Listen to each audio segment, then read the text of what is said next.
Merhabalar arkadaşlar, kanalıma hoş geldiniz. Bugün sizlere uzun süredir kullandığım ve çok memnun olduğum tartımı anlatmak istiyorum biraz. Bu arkadaşlar Xiaomi'nin şu üst köşeye de aldığım modelinin ve fiyatını yüklerim. Ben aldığım zaman arkadaşlar 97 TL'ydi. Şu anki fiyatına baktığımda 144,5 falan 145 TL'yi buluyor fiyat arkadaşlar. Benim aldığım gördüğünüz gibi son derece şık, zarif bir tasarımı var. Bu şekilde sizlere göstereyim. Çok memnunum, dediğim gibi her seferinde mesela tartıya çıktığım zaman her seferinde gramı gramına yani doğru tartıyor. Tartımın yani kesinlikle tartımı doğru. Bu şekilde 3 adet kalem pille çalışıyor bu arkadaşlar. Şöyle siz de görün. 3 adet kalem pille çalışıyor. Bunun bir üst modeli de vardı. İsteyen onu da alabilir. Dediğim gibi dileyen dilediğini alır. Fakat ben o modelini tercih etmedim. Çünkü alan kişilerin yorumlarına baktığımda hem boşu boşuna yüksek fiyat vermiş oluyorsunuz. Hem de yani yağ ölçer, vücuttaki su ve kütleyi ölçer özellikleri var bunun bir üst modelinde. Hem nasıl diyeyim, yani yorumlara baktığımda açıkçası ben de öyle düşünüyordum. Yani doğru tartacağından, doğru hesaplayacağından pek emin olamadığım için hem de fuzuli para vermemek adına ben bunu almıştım o zaman da. Şu an bunun bir üst modelinin fiyatını bilmiyorum fakat yani kullanmayacağımız için gerek duymuyorum. Bunun bile uygulaması var arkadaşlar. Mi Fit diye bir uygulaması var. Onu da sizlere gösterim veya Google Play'den girerseniz Mi Fit'e direkt orada hesabınızı giriyorsunuz. Tartının üzerine çıktığınız zaman eşleşmeyi yapıyor. Onu da göstereyim sizlere. Bunun tek kötü yanı arkadaşlar, onu da söyleyeyim. Mesela bu kapandıktan sonra yerine koyduğunuz zaman gördüğünüz gibi açıldığı zaman direkt bu şekil çıkıyor. Yani tek dezavantajı bu. Başka hiçbir şeyini görmedim. Mesela demin ne oldu? 1.15 gösterdi sanırım. Unuttum. Bakın mesela yeri değişince kendi kilosunu tartmaya başlıyor. Mesela şu an 0.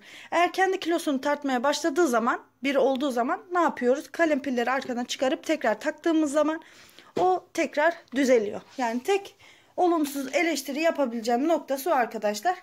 Üzerine çıktığımız zaman gramı gramına doğru tartıyor yani.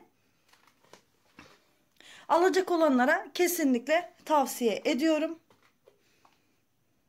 Mesela bakın şu an yine 0. Bakın yine 75-15.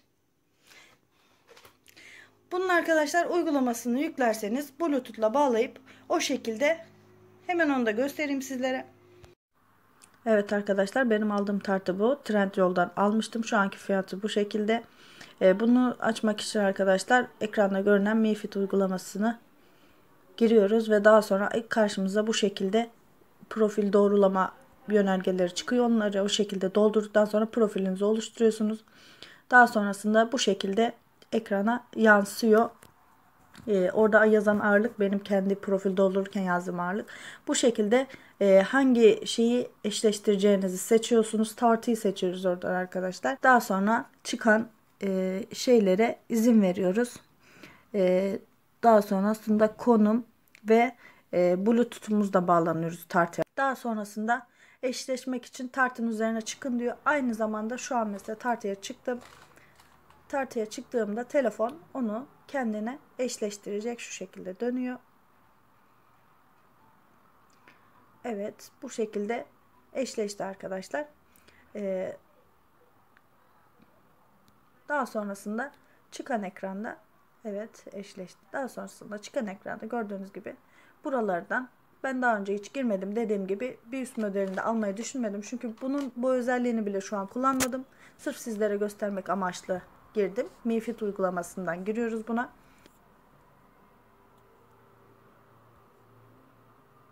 Burada gerçek ağırlığınızın tarihi ve saatiyle ana sayfada yazıyor arkadaşlar. Buralarda kendinize göre ayarlayabilirsiniz. İsterseniz kullanacaksanız tabii ki. Ağırlığımız 27'sinde tarihine, saatiyle yazılmış durumda. Burada hedef belirleyebilirsiniz. Hesap ekleyebilirsiniz. Bu şekilde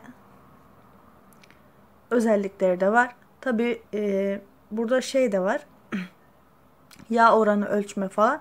Onlar tabii ki bu modelle olmuyor. Bir üst modelinde oluyor dediğim gibi. Fakat ben gerek duymadım. Gerçekten yani, çünkü bunun bu özelliğini bile kullanmadık.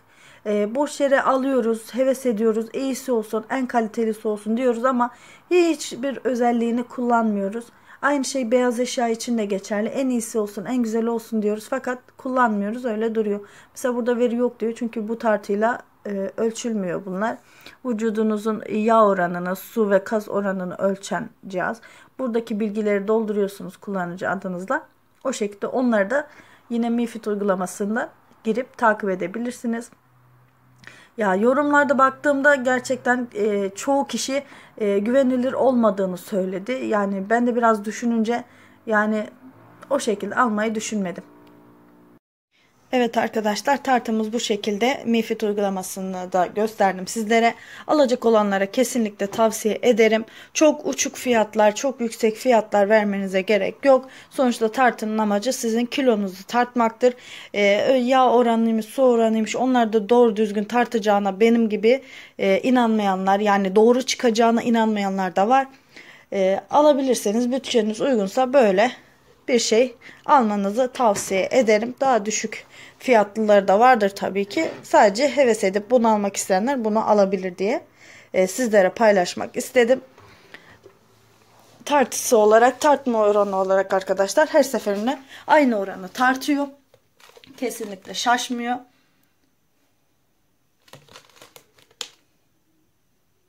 Gördüğünüz gibi hala 75-15 olarak beni tarttı. Beni dinlediğiniz için teşekkür ediyorum. Yorumlarınız varsa bana yine yorum kısmına ulaşabilirsiniz. Beğenip kanalıma abone olmayı unutmayın. Şimdilik hoşçakalın.